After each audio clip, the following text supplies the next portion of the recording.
Coming up on episode 76 of Omnivore, deciphering the impact of the new Dietary Guidelines for Americans and where the debate goes next, and why fat, not protein, may be the missing link in plant-based taste and texture. This is Omnivore, from the editors of Food Technology Magazine and the Institute of Food Technologists. This episode of Omnivore is brought to you by Almond Board of California. Learn more about almonds, the ingredient people trust, at almonds.org/trends. Welcome to Omnivore from IFT and Food Technology, where we explore the intersection of business, science, and technology in the global food system. I'm Bill McDowell. U.S. health and nutrition policy is back in the spotlight with a recent release of the 2025 to 2030 Dietary Guidelines for Americans. Federal officials describe them as a significant break from the past, with stronger language, clearer direction, and a sharper focus on dietary patterns linked to chronic disease. But just how different are these guidelines, really? And where do they advance public health or risk oversimplifying a far more complex food system? Food Technology's Mary Ellen Kuhn spoke with Robert Post, a former senior USDA nutrition policy executive who helped shape earlier federal guidance, including MyPlate, about what the new guidelines get right, where they raise concerns, and what matters most if success is defined by real, measurable behavior change. Hi, Rob. Welcome to the Omnivore podcast. I've really been looking forward to talking with you about the Dietary Guidelines for Americans. And I thought a good way to start out might be for you to tell us a little bit about the purpose of the Dietary Guidelines. Well, thank you, Marilyn, for inviting me to be on this podcast to share some of my experiences. Just been in just about every sector, but an important sort of formative time in my career was leading federal policies and programs related to nutrition. So happy to do that. The Dietary Guidelines for Americans has essentially been in place for over 150 years. Now, not in the formal way that we know it today, but the U.S. Department of Agriculture has actually been in business to give out dietary and food guidance for over 150 years. In fact, and these days, the guidance evolves to support the nutrition and food assistance programs at USDA and in other federal programs, all of the federal programs that have a food and nutrition mandate.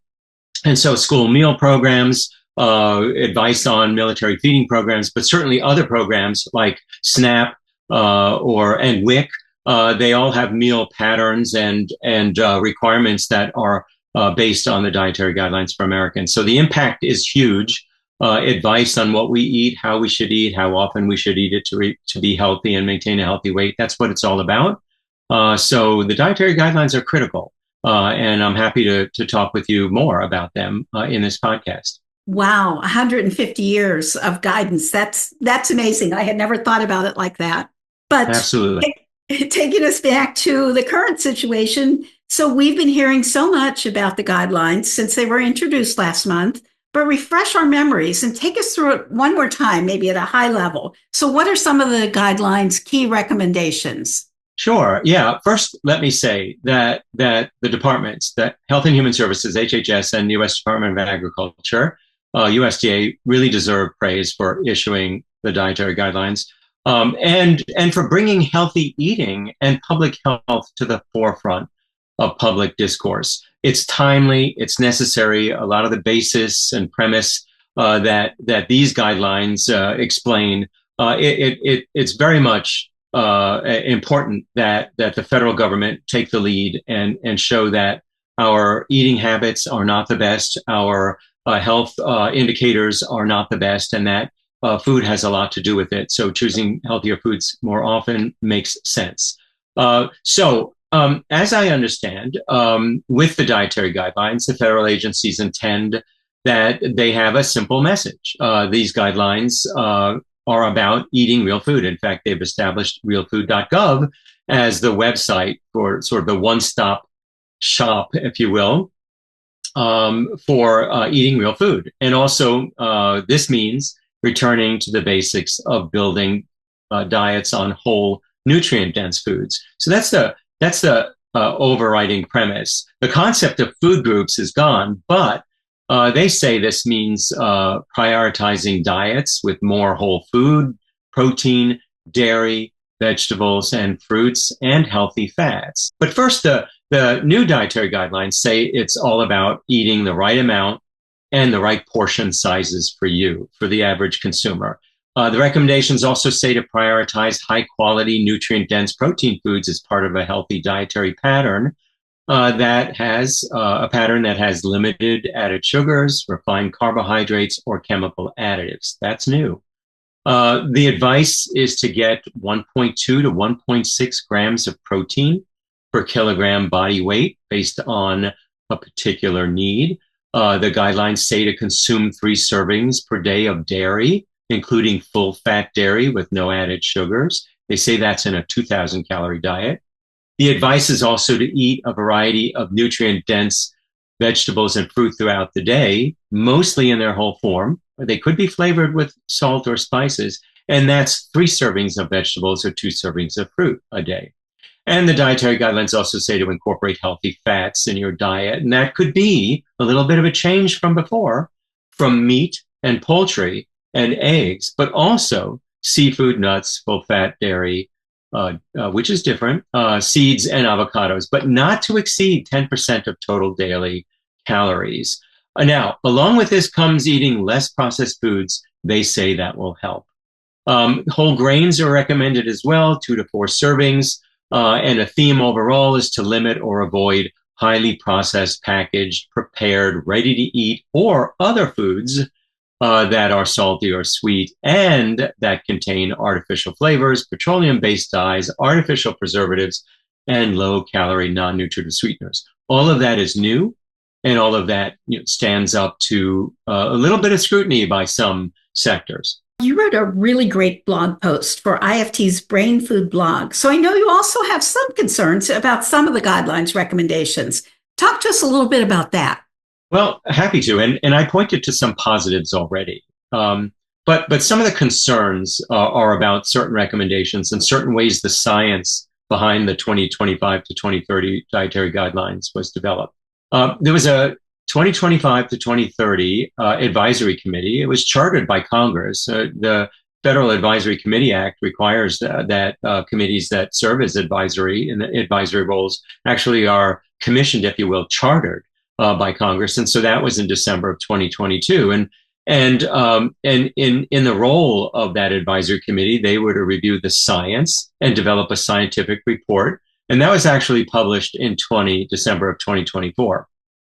The departments, HHS and USDA, actually revised that work and published an updated scientific foundations report, which everyone can find at realfood.gov. What's confusing, perhaps, and perhaps a concern for some, is that the scientific foundations report was written by a panel that some may see as having conflicts, and conflicts of interest. It also uses a variety of evidence review approaches that are different than those that in the past have met the Data Integrity Act requirements that have been used in the past dietary guidelines. And some of the conclusions are noted as supported by weak or suggestive evidence, and more research is needed. That's a good thing, to recognize that more research is needed. But in the past, it's been moderately strong and strong evidence on which public health policies have been based. In fact, here, case in point, the connection of highly processed foods to health outcomes is one area. I'm sure, though, that the departments will address this as the dietary guidelines are implemented in public programs. Another thing that's missing, but hopefully will be addressed, is the connections that make healthy dietary patterns not only nutritious, but also affordable, accessible, and safe healthy dietary patterns. Would you say that any of the recommendations were surprising to you? Well, I'd say the recommendations about limiting or avoiding highly processed foods are not necessarily surprising, but confusing. Because there is no universal definition of highly processed, or what we also know as so-called ultra-processed foods. It's likely a concept that will confuse consumers, or be one that takes a variety of self-determined, if you will, definitions or meanings. So this is also related to the point about food safety and dietary guidelines. Food additives, which are related, must be shown, as we know, by law and by regulation, to be safe and suitable by federal regulations and promote food safety. Many of them promote food safety. Many processing techniques and packaging promote food safety. Many processes promote better nutrition. Just look at ultra-filtered milk, for example, and the technology of encapsulating nutrients for fortification purposes. So I'm hopeful that the departments will make the recommendation about highly processed foods clearer and more relatable to consumers. That's work that should be done, and I'm hopeful it will occur. The advice about gut health and advising consumers to eat more fermented foods to bolster their microbiome is surprising. And here I hope that the FDA finally defines probiotics, which is a large, mostly a matter of using supplements these days. I hope in doing so, the FDA will build on necessary research on the human microbiome to support that recommendation. We know that everyone's microbiome is different, so that'll have to be addressed. So that's surprising. You and I both attended an IFT community conversation on the dietary guidelines last month, and I'd like to get your take on a couple of the points that some of the participants raised. For example, it was noted that some of the language and the tone used in announcing and promoting the dietary guidelines are really highly charged and suggest that prior nutritional guidance was wrong or misleading. As someone who played a key role in the development of federal nutrition policy at the USDA earlier in your career, I'm wondering how you respond to that. It should all be about depending on the preponderance of the best settled science derived from objective and authoritative evidence analysis. That should be the principle everyone applies in this conversation. If there are recommendations that don't apply this principle, there's apt to be debate.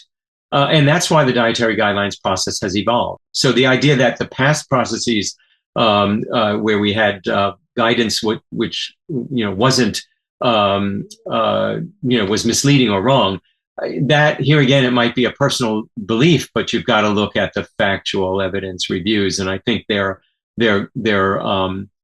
stand up. Something else from the conversation from that conversation that you and I attended that I noted is that we seem to have lost the concept of the socio-ecological model. And I think some of the views that were expressed kind of show that, the dietary guidelines actually requires, all sectors to collaborate on improving public dietary health. We all have a role to play. Consumers, every sector of the food chain, farmers and ranchers and the food industry are included. So it's just not opinion or beliefs. It's science and technology and the practical applications and the knowledge about a lot of the details that what goes into growing and preparing foods that really should be part of the discussion. So I hope that is employed. I hope that there's actually an implementation working group that follows the socio-ecological framework for these dietary guidelines in the year to come. Just to wrap up, if we define success as measurable dietary behavior change, what are the 2 or 3 most behaviorally actionable parts of the dietary guidelines, in your opinion? I think the simplicity of establishing that protein from whole foods, the idea of the symbol being effective in establishing that there's an importance to consuming dairy, to consuming whole foods, to consuming fruits and vegetables. That if you look at a symbol, and hopefully everyone understands the inverted pyramid that way, that those are fantastic outcomes. If we see an increase in intakes of fruits and vegetables, certainly in whole forms, but it could very well be in highly processed forms. Not all whole fruits and vegetables are available all year round, right?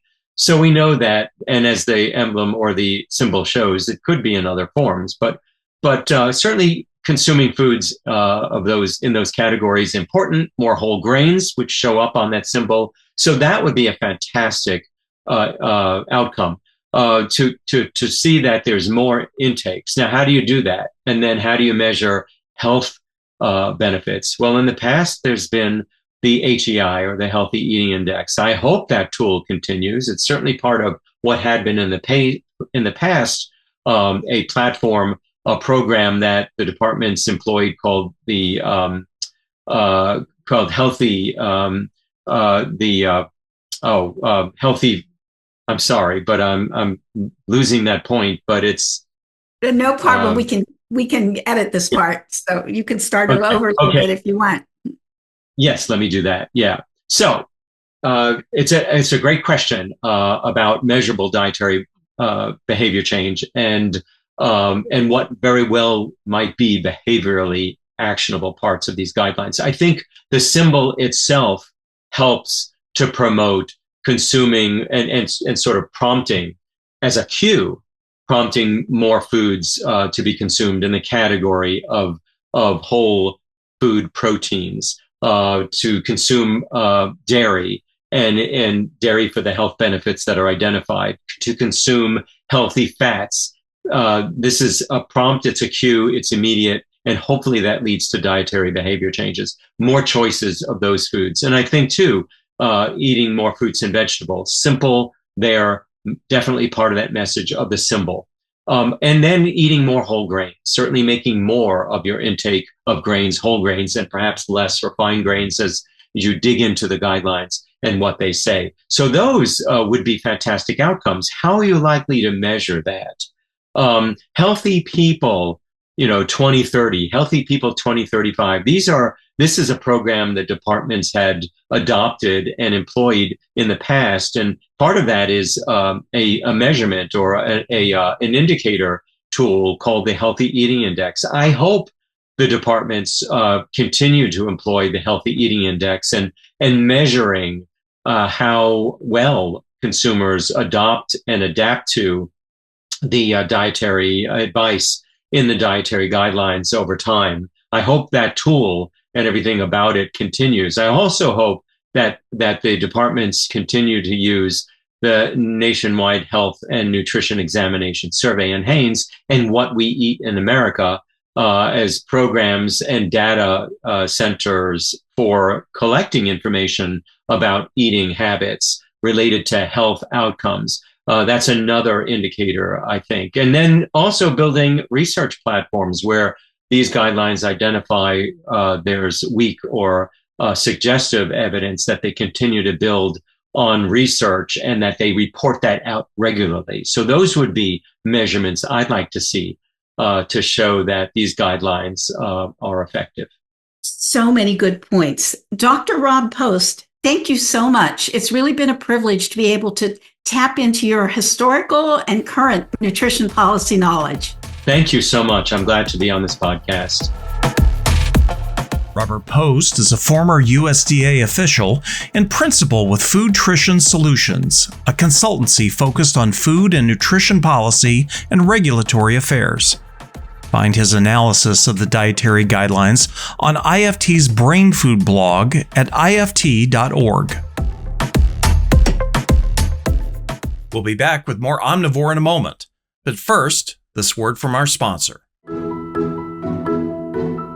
With consumers' growing concern with gut health and clean label, the 2026 Innova Trends show almonds are an ideal ingredient for innovation. Their fiber and bioactives can help support digestive wellness, and their naturalness makes them an ingredient people trust. Not only that, but almonds have taste, texture, and aromatic qualities which create a sensory eating experience. Learn more at almonds.org/trends. Welcome back to Omnivore. I'm Bill McDowell. For years, innovation in plant-based foods has focused almost exclusively on protein. But many product developers now argue that fat, not protein, is the missing link to the flavor, aroma, and mouthfeel that will actually meet consumer expectations. That's the premise behind Nourish Ingredients, a startup using precision fermentation to create designer fats tailored for specific food applications. After years of development, the company recently received regulatory clearance to bring its ingredients to the U.S. market. Mary Ellen Kuhn spoke with James Petrie, founder and CEO of Nourish Ingredients, about why fats deserve more attention and whether precision fermentation can help reinvigorate a category that has struggled to maintain its momentum. So I thought it would be great if we could start out by having you tell us a little bit about yourself and how you came to be inspired to build a company that's creating next generation fats. My name is James Petrie. I'm the CEO of Nourish Ingredients, which is a startup which has been going about 5 years now, and we are doing alternative fats, next generation fats. And so my background is a research scientist at the Australian CSIRO, which is the National Research Agency. And while I was there, the sort of things I worked on was modifying methods in predominantly crop species, so canola, changing fish oil, changing oil profiles. And one example is to create fish oil in canola seed, which was really fantastic project and a really fantastic product, as it turned out, when it was eventually commercialized. But it also gave me a pretty broad understanding of what sorts of food and industrial oils and fats there are out there and how we can make them. So obviously that was kind of the inspiration then for Nourish Ingredients? Yeah, more or less. I mean, so as I said, we made one version of canola. We made a fish oil canola, and this was in response to wild caught fish stock levels, which, is decreasing in many parts of the world and is a little bit problematic when you look at forecasts. And so the premise behind that was, well, can we make something that is land-based and really more sustainable? And the answer was yes. So we were able to create a canola seed that had basically fish oil type fatty acids in it, so EPA and DHA. And that taught us a lot about not only oil metabolism, how you build oils, but it also taught us a lot about what the potential market fit for different types of animal fats there were. And so when we got to the end of that journey, the next logical step is to look around and see, well, what else could you do? What are some other challenges around? At the time, plant-based meats in particular were really starting to gain in popularity. It was that first wave of plant protein was coming through, and we looked at that and saw that the sorts of fats that virtually everybody was using in their products was just normal plant fat. And we knew that fat, like any chef knows, that fat is a major contributor to flavor. And so how can you expect to end up with the right sort of taste profile or mouthfeel if you're just using plant fat when you should be using an animal fat? So that was really the foundation of it. And that was what made us say, yeah, we can probably do the same type of thing if we can identify the right type of animal fat to produce that's going to, really tick the box and hit that taste home run. So was that the key, identifying the right type of animal fat that you wanted to, I guess, duplicate or replicate in a plant-based form? I think that was the key, right? Because the temptation is to say, let's just produce a commodity scale drop-in beef tallow, let's say, as an example. And that, on the face of it, sounds good, right? Because, you're just producing exactly the same type of thing.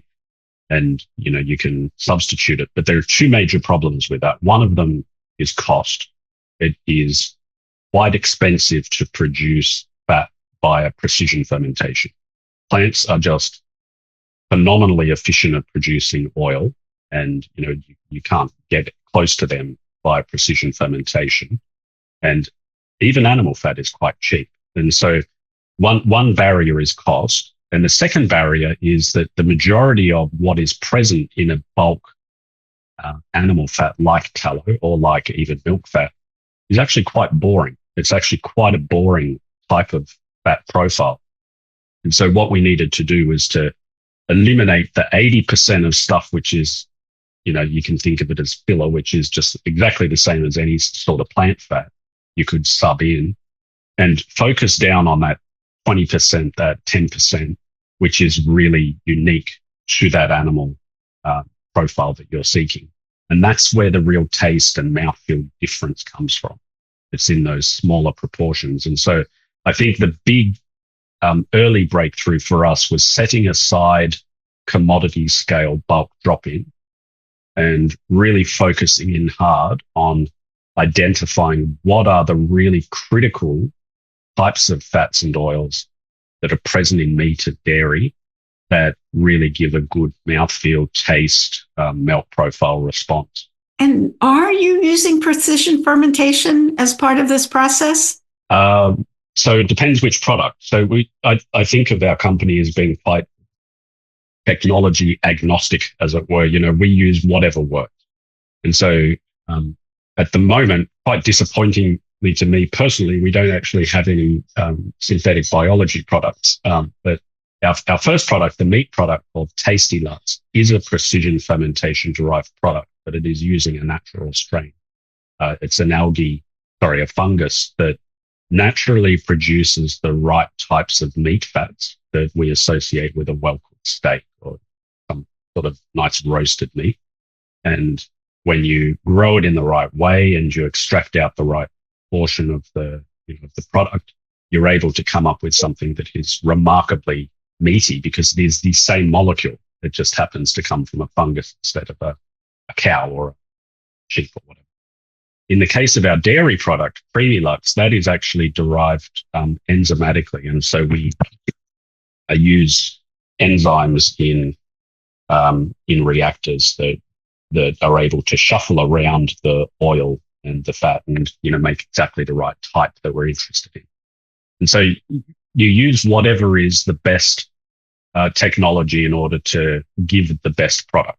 And, in the case of meat, for us, that's fermentation. In the case of dairy, at the moment, at least, that is enzymatic. In the future, that may well be crop, because one area where bulk commodity type fats and oils does work is dairy. And we've been tinkering away at making a crop version of that. That'll come in due course. Yeah. So when you look at the dairy space in particular, we do see quite a strong market gap for, a commodity scale anhydrous milk fat, it's called. So this is when you separate out the fat from milk, it can go off into butter. Butter is 80%, I think, milk fat. Or you can refine it further into different products like ghee or the clarified butters. And the ultimate endpoint of that is a really pure fat, which is called milk fat, anhydrous milk fat. And what we've been able to do is to show the plants can make this type of fat, much like canola can make fish oil. Some seed oil plants can also make milk fat. And so that is a product which will come down the track. We're not talking too much about it at the moment. It's still early days, but we have showed it can be done, which is great.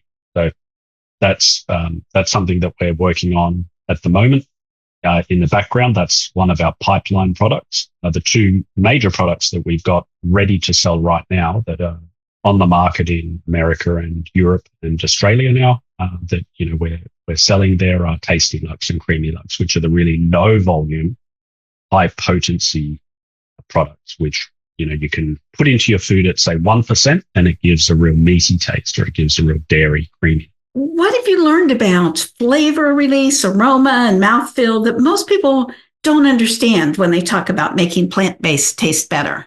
So the way I've come to think about it is like there's really two ways of achieving the right taste. Okay. So one of them is you start out with the right natural, uncooked, raw ingredients and you cook them, you put them through a Maillard reaction. You cook it and it browns up and you get those nice roasty, meat smells and whatever else. And you get this plethora of really complicated molecules, volatiles that come off the food and you smell them and you taste them. Okay, so that's the natural way to do it. And then the other way to do it is that you try and identify very specific molecules in all of that mixture, which are responsible for a lot of that taste, and you synthesize them in a lab, and then you add that as an artificial flavor. And so the gap in the middle that we are effectively filling now is to say, well, we want to take the first approach. We want to cook the product naturally and get a really complex mix of all of these different taste and aroma volatiles. But we just want to use a different starting material.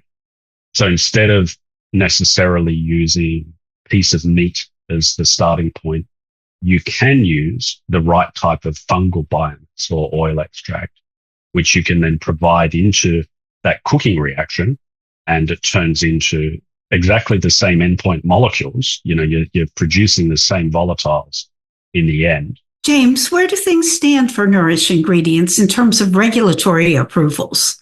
The point that we've got to now is that we have FEMA GRAS approval for Tasty Luxe in USA.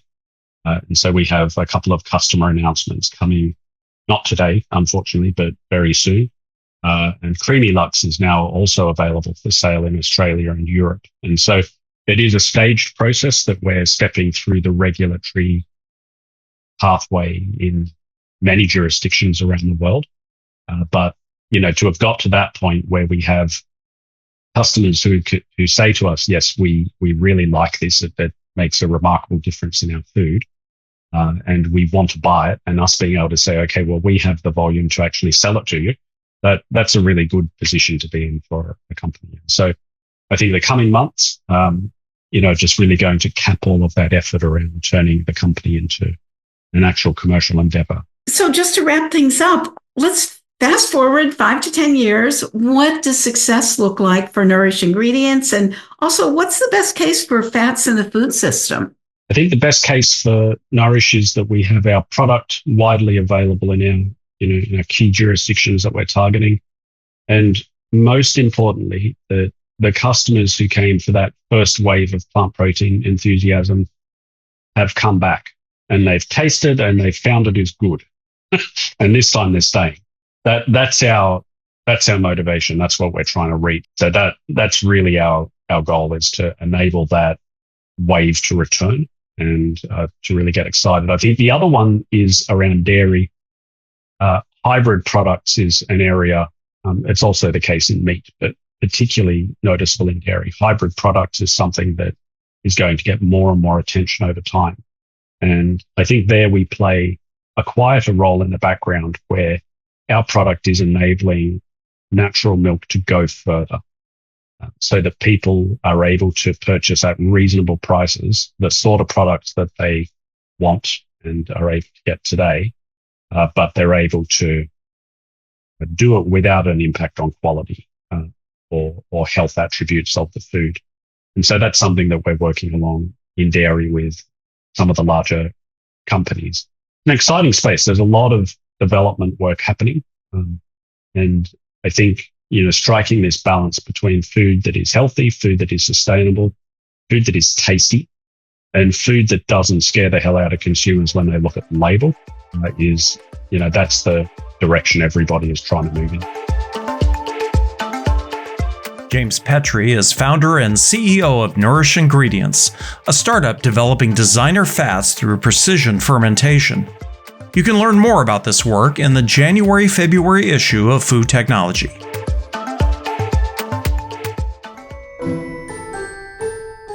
Our thanks to this episode's sponsor, Almond Board of California. Learn more about almonds, the ingredient people trust, at almonds.org/trends. And that wraps up this episode of Omnivore. Thanks again to all our guests and my colleagues at Food Technology. Omnivore is produced and distributed by the Institute of Food Technologists. If you enjoyed today's show and want to learn more about Food Technology Magazine or how to join the conversation by becoming an IFT member, visit ift.org/membership. For more in-depth discussion about innovation in the science of food, check out IFT's other podcast, Side Dish, on the News and Publications page of ift.org. If you have comments or suggestions for future shows, just send us an email. The address is editors@ift.org. For the entire team at Food Technology and IFT, I'm Bill McDowell. Thanks for listening, and join us again for our next episode.